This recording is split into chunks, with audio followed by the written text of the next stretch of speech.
Waalaikumsalam warahmatullahi wabarakatuh. Kita mulai dengan lafaz basmalah. Bismillahirrahmanirrahim. Mana kemarin sehat ya? Saya sakit? Sakit hati ada nggak? Sakit hati putus cinta ada nggak? Kalau ada silakan dulu. Kemudian kita bersyukur pada Allah Subhanahu Wa Taala karena lokal keren adalah lokal terbanyak. Ya. Berapa jumlahnya? 32.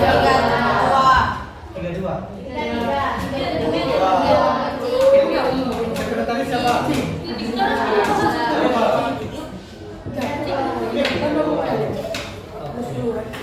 Tiga dua.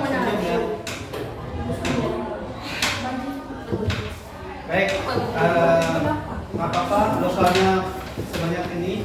Cuma kalau kalian buat ruang belajarnya seperti ujian kayak ini kan ujian. Ini terlalu memberatkan, terlalu padat. Boleh berdua kan? Jadi bapak minta program aja. Kamu tip atau order?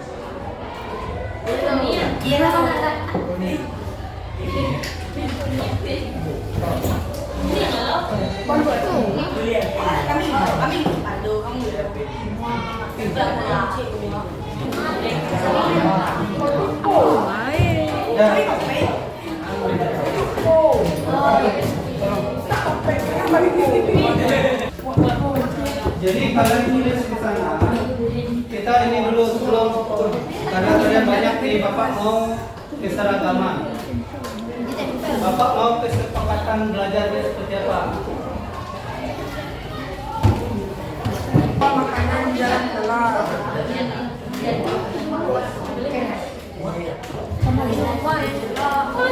Makanan minuman. Berapa aja?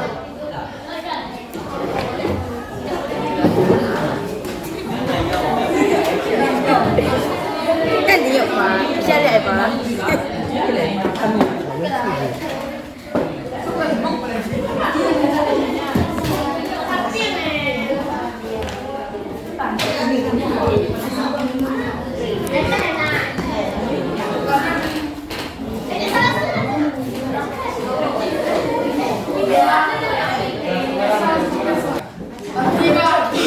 Baca agak 2 buah atau 3 buah, silakan. Ada yang mau? Ada, Bapak aja.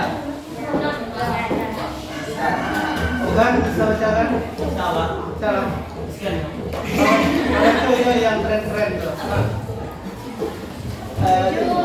Ada. Riskan? Iya, riskan. Nah, itu yang pertama. Belajar di luar kelas.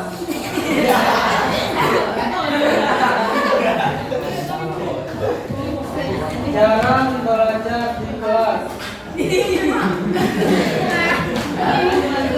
Apa maksudnya? Maksudnya mungkin kita sesekali belajarnya di luar.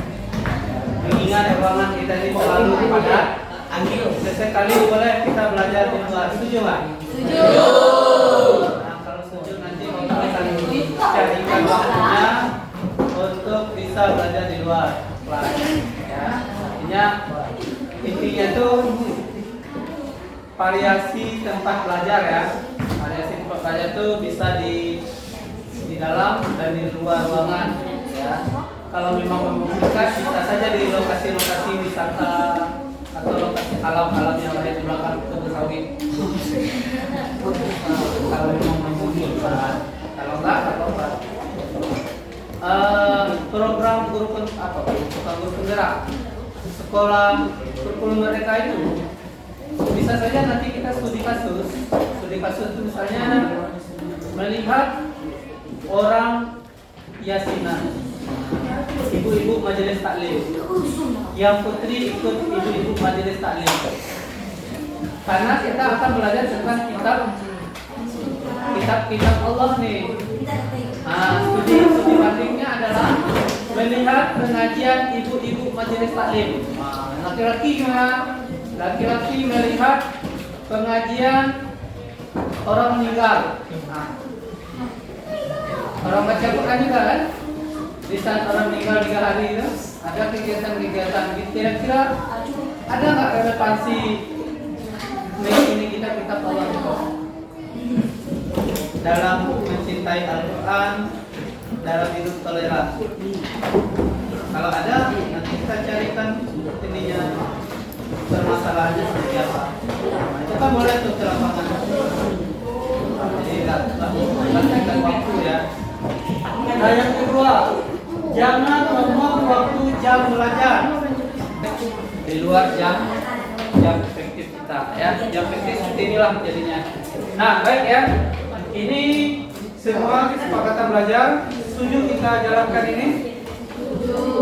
Setuju. Kalau setuju nanti sekretaris ambil semua peraturan ini dan dipelintir, ditulis dalam buku sekretaris peraturan atau kesepakatan belajar pendidikan agama Islam. Jadi selama jam itu kalau ada yang melanggar nanti akan diberi sanksi. Sanksinya boleh saja membaca Quran, nyanyi, ya, membaca puisi. Baik, itu mengenai ini kesepakatan kita dan mengenai penilaian. Kemudian keadilan juga penilai, kemudian proses, sikap dan spiritual nanti juga masuk semuanya di sana. Ada praktek-praktek juga di sini kayaknya. Nah, baik, pelajaran kita pertama kali ini berkaitan dengan iman kepada kitab-kitab Allah. Ya, sudah tahu kitab Allah itu ada berapa buah? Ada berapa? Ayo.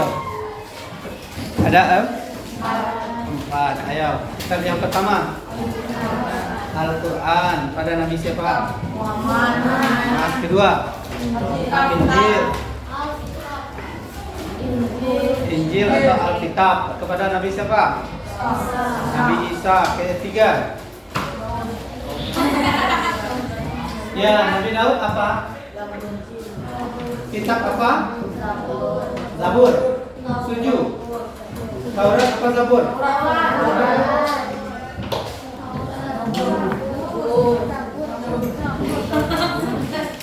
Taurat, Zabur. Ayo. Kitab Zabur diturunkan pada Nabi Daud. Kemudian yang terakhir kitab apa? Taurat pada Nabi siapa? Musa. Nabi Musa. Dan Nabi Ibrahim ya. Bani Israel. Oke ya.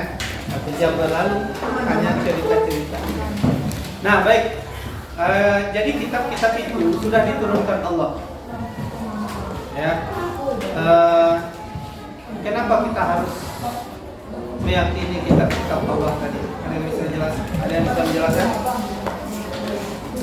Kenapa kita harus yakin itu kitab-kitab Allah?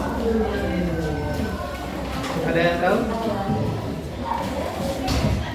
Kenapa kita harus meyakini ada 4 kitab Allah tadi? Karena itu perintah Allah. Kalau kita tidak meyakini 4 kitab tadi, berarti kita tidak termasuk orang yang beriman. Apa rukun imannya berapa tuh? Meyakini kitab-kitab Allah.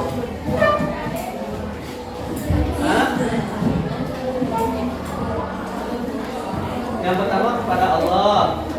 Yang kedua malaikat Allah. Ya. Malaikat bawa kitab pada roh. Ceritanya tentang hari kiamat.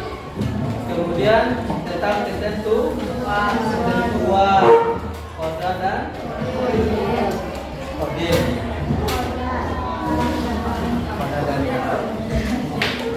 Ya. Jadi ini harus dipelajari ya, tentang kitab-kitab Allah tadi termasuk. Oke kepercayaan kita kepada Allah. Ya, baik. Apa kaitannya dengan toleransi atau amalan-amalan kita dalam sehari-hari?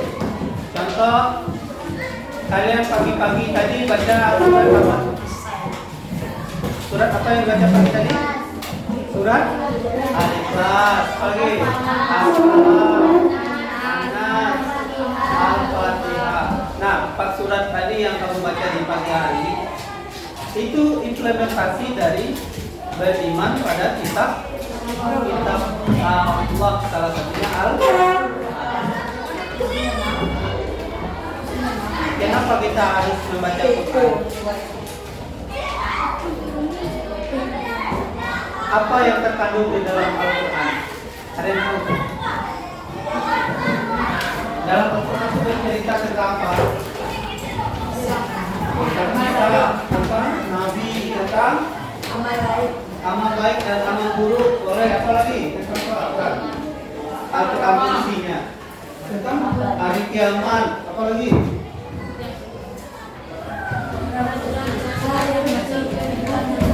Yang mengatur tentang kehidupan manusia. Jadi kalau mau ketentuan hidup di dunia, hidup di akhirat, semuanya sudah diatur dalam Al-Quran. Artinya Al-Quran itu menjadi hudal linnas atau hudal al-huda. Al-huda artinya maha pemberi petunjuk. Jadi Al-Quran itu menjadi petunjuk hidup. Hudal linnas. Anas apa anas? Manusia, bukan orang al-Islam kan, tapi anas. Berarti petunjuk bagi semua manusia. Ya, kenapa orang Barat bisa bikin pesawat terbang? Karena dia baca Quran. Salah satunya tentang bagaimana burung mengembangkan sayapnya. Kenapa orang Barat yang notabene-nya non-Muslim bisa bikin kapal? Karena dia belajar tentang kisah Nabi Nuh. Kenapa orang Barat bisa ke luar angkasa? Karena dia membaca Al-Quran tentang bintang-bintang dan tata surya. Ada di dalam Al-Quran. Semuanya ada dalam Quran. Orang bisa menembus langit, bumi, dan lautan dengan kekuatan. Apa kekuatan itu? Dengan ilmu. Nah, di mana diambil? Di dalam Al-Quran. Di dalam Al-Quran. Nah, jadi Al-Quran itu diciptakan Allah untuk siapa sebenarnya? Untuk manusia itu sendiri. Ya. Tapi sekarang banyak kejadian-kejadian yang aneh ya. Orang bakar Quran, orang melecehkan Quran, ada orang menyalahkan Al-Quran. Ya, jadi dia tidak lagi menjadikan Al-Quran sebagai pegangan, tetapi dia menjadikan Al-Quran sebagai musik bagi kehidupannya. Sehingga dia menjadi orang yang tidak terarah. Padahal Al-Quran itu petunjuk. Nah, ini hidup kamu. Pilih yang mana, yang kamu suka, kata Pak Ustaz kemarin kan. Nah, jalan ke kanan, jalan ke kiri. Nah, itu semua ada di Al-Quran kan. Nah, jadi pilih jalan kebaikan atau keburukan, semua sudah ditunjuk sama Allah dalam Al-Quran. Jadi makanya dalinas wa bayyinatin minal huda wal furqan. Inilah Al-Quran sebagai petunjuk dan pembeda. Jadi apapun yang kita lakukan dalam hidup itu seharusnya jadikan Al-Quran sebagai pedoman. Ya, baik itu ya.